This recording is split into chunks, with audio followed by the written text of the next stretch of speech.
চট্টগ্রাম বন্দর আমার কাছে কোনো অপরিচিত জায়গা না, যেহেতু এখানেই বড় হয়েছি।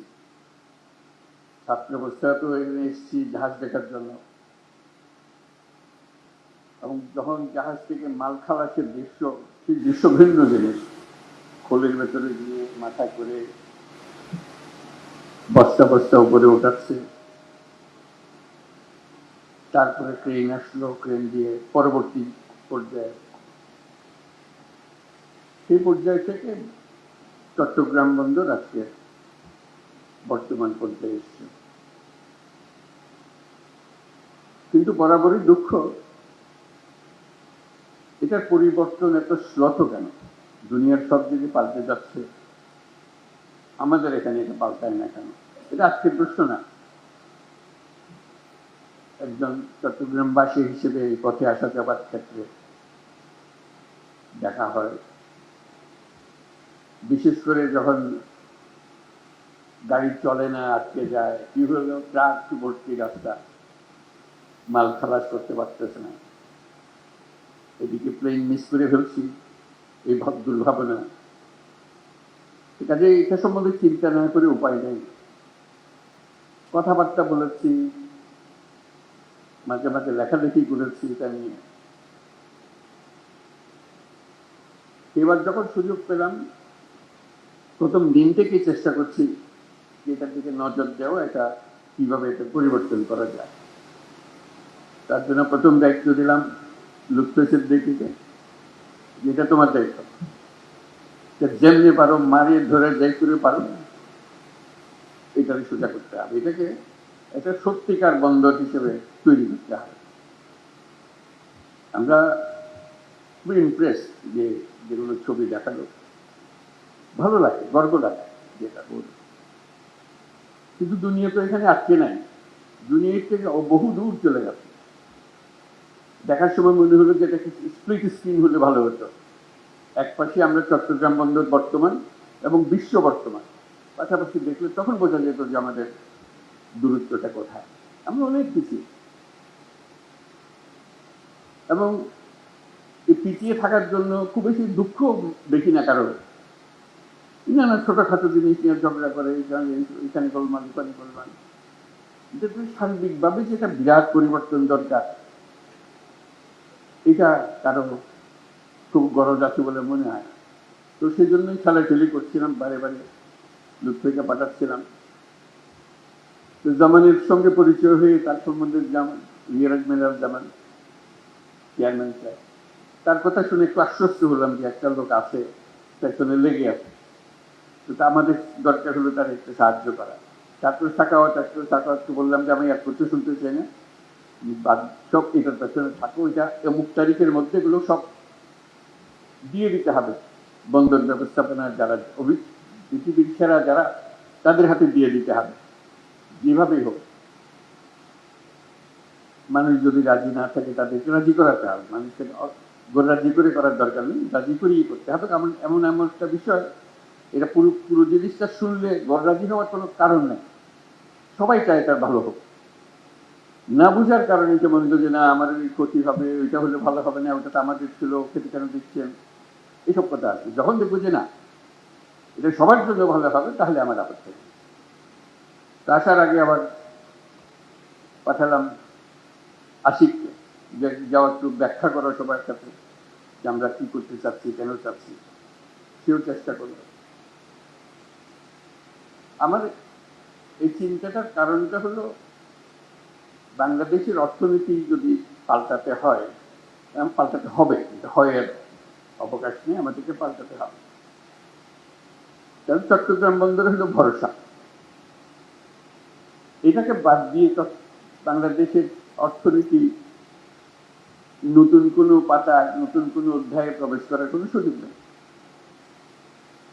এই পথ খুলে দিলে বাংলাদেশের অর্থনীতির পথ খোলে, এই পথ না খুললে বাংলাদেশের অর্থনীতি যতই লাফালাফি করো, ঝাপাঝাপি করো, কিছু হবে না। তুমি একজনকে বোঝাচ্ছিলাম যেটা কেন আমি এরকম মনে করছি। আমাদের চট্টগ্রাম বন্দরটা হলো বাংলাদেশের অর্থনীতির হৃৎপিণ্ড।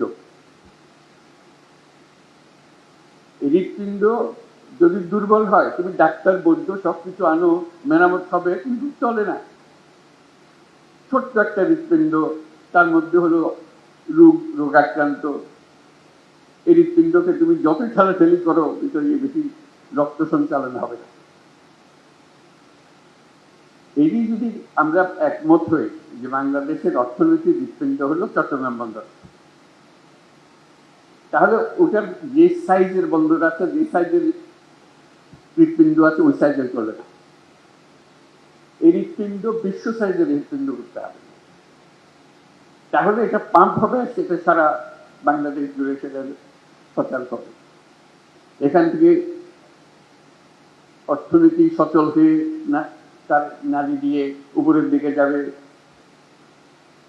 সারা দেশ জুড়ে ছড়িয়ে যাবে, আবার সারা দেশের জিনিস এখান দিয়ে বিদেশে চলে যাবে।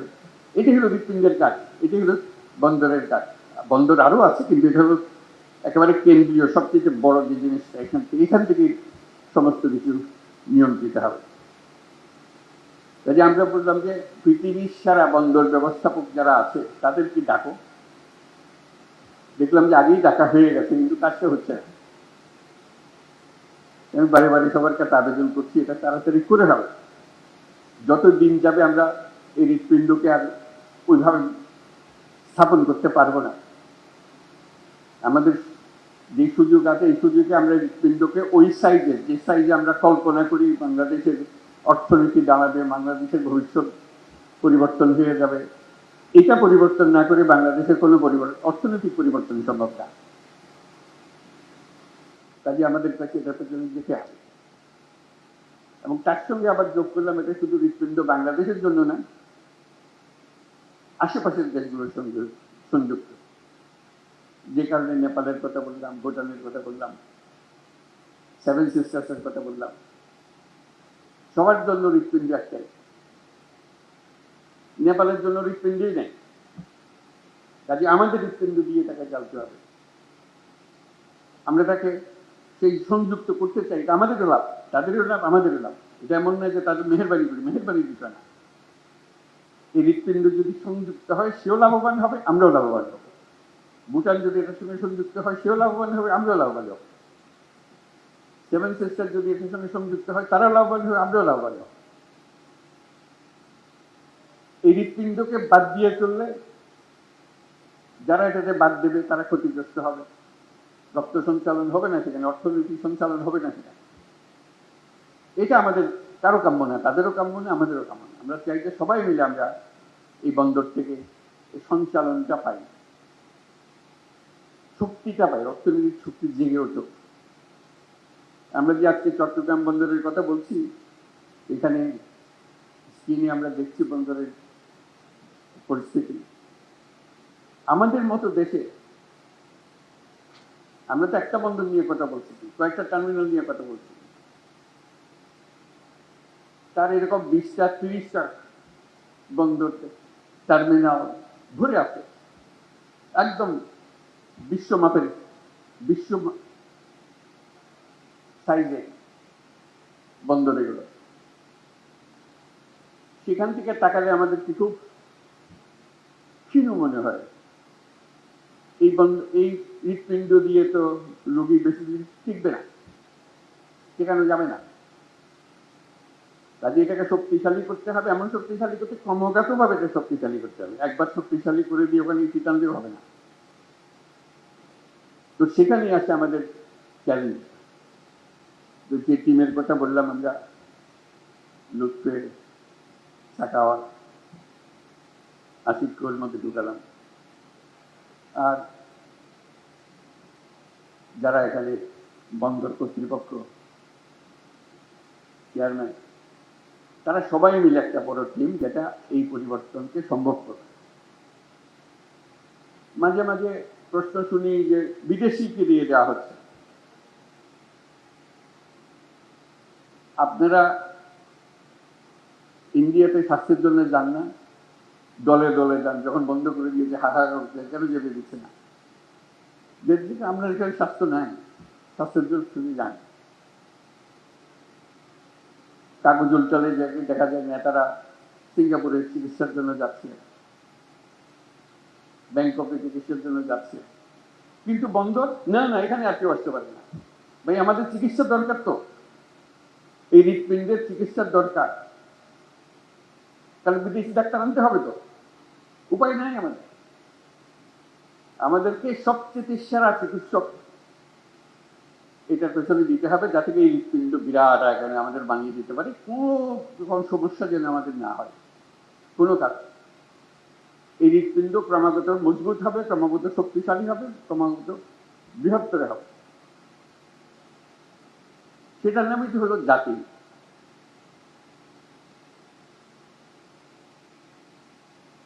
তা না হলে আমাদের সামনে চ্যালেঞ্জটা হলো আর 10 রকম জাতি আমাদের মতো অবস্থাতে, উপর থেকে আমাদের মতো, আমাদের যেটা অনেক খারাপ অবস্থাতে আমাদেরকে ডিঙ্গিয়ে শত শত মায়ের আগে চলে যাচ্ছে। আমরা কেন হতভাগা জাতি হলাম? এটা পরিবর্তন করতে পারবো না। কাজে আমাদেরকে বড় ডাক্তারকে দিয়ে কাজ করতে হবে, এটা আমাদের লাভ। একটা লাভ হলো এর পেছনে আমাদের কোনো টাকা পয়সা খরচ লাগছে না। এটা মজার জিনিস তাদের সঙ্গে, বিল্ড, অপারেট এন্ড ট্রান্সফার। তোমরা বানাও, তোমরা কাজ করো, রোজগার করো, এই মেয়াদের মধ্যে আমাদেরকে দিয়ে দিতে হবে, আমরা 1 পয়সা খরচ করবো না। কাজে পয়সা বেঁচে গেল, কাজটা হয়ে গেল। তারা যখন কাজে নামবে, তারা দুনিয়াতে শত শত কোর্ট পরিচালনা করে, ওরা হলো দুনিয়ার সেরা। যাদের কথা আমরা বলছি, যাদের সঙ্গে আমরা কাজ করছি, তারা হলো দুনিয়ার সেরা। যেগুলো বন্দরে যান তাদের মাথা দেখবে, এই যে এখানে বসে আশেপাশে। কাজে তারা যখন একটা বন্দরের দায়িত্ব নেয়, তারা আমাদের মতো করে বানাবে না। তারা যে পর্যায়ে বন্দর চালায় দুনিয়াতে, কারণ এটা তাদের বন্দর। লিজ যখন দিয়েছি, তারা যখন বানাচ্ছে, এটা তাদের বন্দর, তাদেরকে রোজগার করে টাকাটা উঠাতে হবে। তারা তাদের সেই প্রযুক্তি দিয়ে এটাকে বানাবে। কথাটা এখানে শেষ হলো না যে তাদের প্রযুক্তি দিয়ে বানাবে। তারা আগে যত টার্মিনাল বানিয়েছে, বন্দর বানিয়েছে, যেখানে যেখানে বানিয়েছে, তাদের অভিজ্ঞতা হয়েছে, তাদের সেই সর্বশেষ প্রযুক্তি, সর্বশেষ অভিজ্ঞতা এখানে আনবে। যখন শুরু করেছিল তখনকার অভিজ্ঞতা না, যখন এখন যেটা করছে যে এই বন্দরে আমরা এমন করবো যাতে টাকাটা তাড়াতাড়ি তুলতে পারি, আরো বেশি টাকা উঠাতে পারি, এটা আমাদের লাভ। তোমরা যন্ত্রটা বানিয়ে দিয়ে গেলে, আমরা এটা চালাবো এখান থেকে, তোমাদের মেয়াদ যখন শেষ হয়ে যাবে। আমাদের টাকা লাগলো না, আমাদের অভিজ্ঞতা লাগলো না, তাদের অভিজ্ঞতা দিয়ে শুরু হলো। আমরা প্রযুক্তির শেষ মাথা থেকে শুরু করলাম, উচ্চতম শীর্ষ থেকে শুরু করলাম, সেটুকু আমরা পেলাম। যখন সবাই হা হা করে, আমাদের আমাদের সব চাকরি চলে গেল, তেমন ওরা যে আসছে, ওরা কি তাদের দেশ থেকে লোকজন নিয়ে আসবে, শ্রমিক নিয়ে আসবে যে চালানোর জন্য? ওরা তো তোমাদের এখান থেকে লোক নিয়ে যায় তাদের চালানোর জন্য। কাজে এই কারখানা, এই বন্দর চালাতে হলে আমাদের লোকে তো চালাবে, এটার থেকে গত্যন্তর নেই। কারণ আমাদের লোকে শিখিয়ে দিলে খুব সহজে সে শিখে ফেলে, তার লাভ, খরচ কম। চিন্তা করো, এক থেকে ইউরোপ থেকে শ্রমিক এনে যদি আমাদের বন্দর চালাতে হয়, ওই ব্যবসা লাভ করবে। এখানকার মানুষ দিয়ে তাকে চালাতে হবে যদি বন্দর চালাতে হয়। বলছে তারা তো যন্ত্রপাতি এনে ফেলবে, কম লাগবে, ঠিক কথা, কিন্তু বন্দরও তো বড় হবে, ক্যাপাসিটিও বড় হবে।